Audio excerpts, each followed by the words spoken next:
দেয়। আর আমি চারদিক ঘুরে ঘুরে দেখছিলাম কোথায় চার্টার আছে, কারণ সন্ধ্যাবেলায় গেছি আর যেহেতু চার্টারের খাবার দাবার রয়েছে তো আর মিস না করে তাড়াতাড়ি ঝটপট খাওয়া স্টার্ট করে দেই।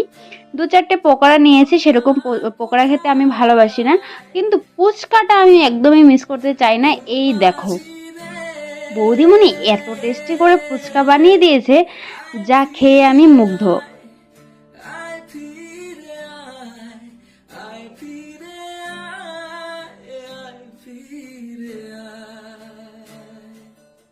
সেই স্বাদের ফুচকা খেয়ে এসে মাকে আর খুঁজে পাচ্ছিলাম না, তো এদিকে দেখলাম ব্রাইড এন্ড গ্রুম দুজন দাঁড়িয়ে আছে, তাই একটু ভিডিও ক্যাপচার করে নেই।